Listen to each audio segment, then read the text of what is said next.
Hey there, my fellow anglers and fishing fanatics. Your friend and expert guide is here, ready to dive deep into what promises to be a very intriguing fishing day. Today, we're talking about Wednesday, the 26th of November 2025, and a special focus on the magnificent Great Lakes region. Why is this day so special? Well, while many might think the bite slows down as we edge closer to winter, this particular midweek offers some surprising opportunities for those who know where to look and what to use. Stick around, and I'll tell you exactly why this Wednesday could be incredibly rewarding, or what pitfalls to avoid to make sure your lines stay tight.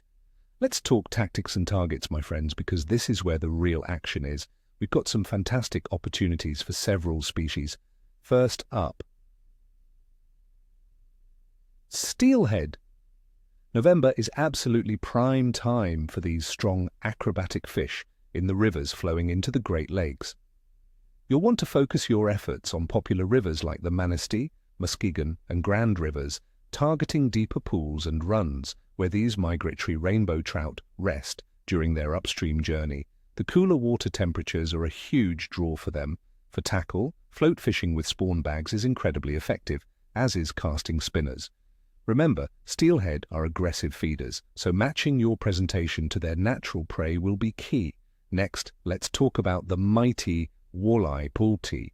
For those seeking trophy-sized walleye, this Wednesday could be your day. The bays, basins, and river mouths of the Great Lakes, especially Lake Erie and the Bay of Green Bay, are superb destinations. These fish are actively migrating and feeding before the full winter freeze. You can find them near breakwalls along the Ohio shoreline or in areas like the Fox River mouth at Des Peres and Sturgeon Bay. Trolling crankbaits, particularly at night, can be incredibly productive for these big fish, and don't shy away from jigging in deeper water during the day. For the thrill seekers, muskie and northern pike are on the prowl. This time of year, as tullabies and whitefish move into the shallows to spawn, they become a major food source for these apex predators.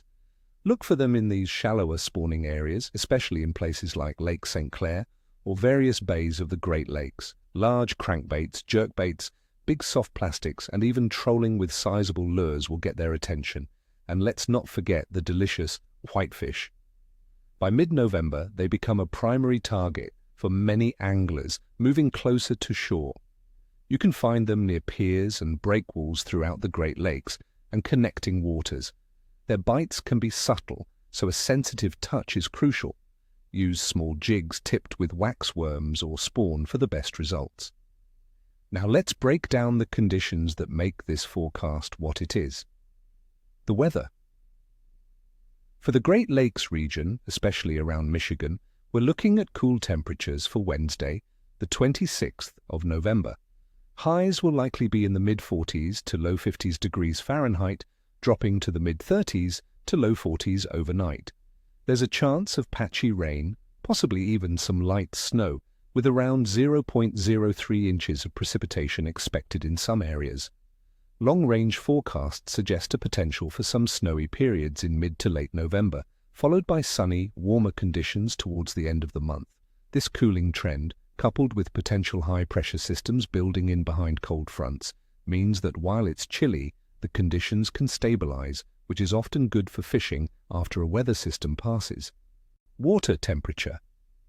Our Great Lakes are definitely cooling down, friends, which is exactly what we want for these late-season species. Average surface water temperatures in November generally range from around 40 to 55 degrees Fahrenheit across the various lakes. Lake Superior, for instance, might see temperatures around 40 degrees, while Lake Erie could still be in the upper 40s to low 50s degrees Fahrenheit. This gradual cooling stimulates the activity of cold water species like steelhead and walleye, causes baitfish to school up, and drives those large predators like muskie and pike to feed actively. The moon phase.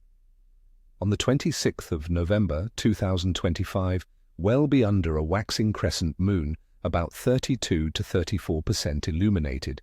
While some sources suggest it might transition to a first quarter later in the day, the primary influence will be a growing moon.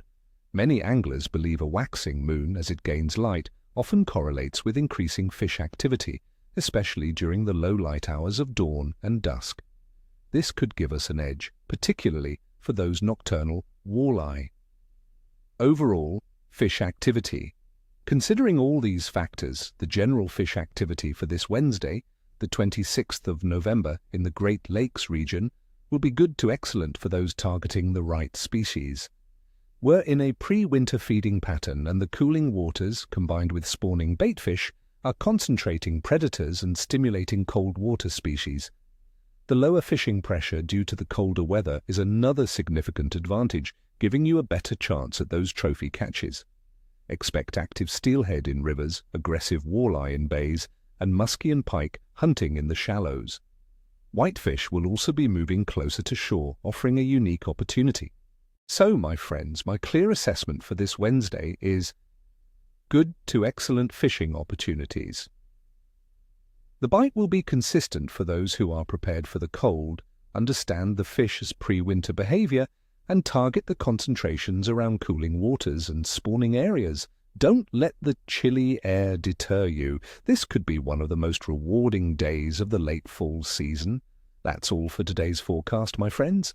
I wish you all tight lines, and may your nets be heavy. Go get 'em if you enjoyed this forecast and want more tips and tricks. Don't forget to hit that subscribe button and give this video a big thumbs up. And hey, I'm always curious to hear from you.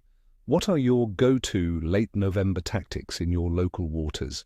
Any secret spots for big walleye or steelhead that you're willing to share? Drop a comment below and let's keep this conversation going.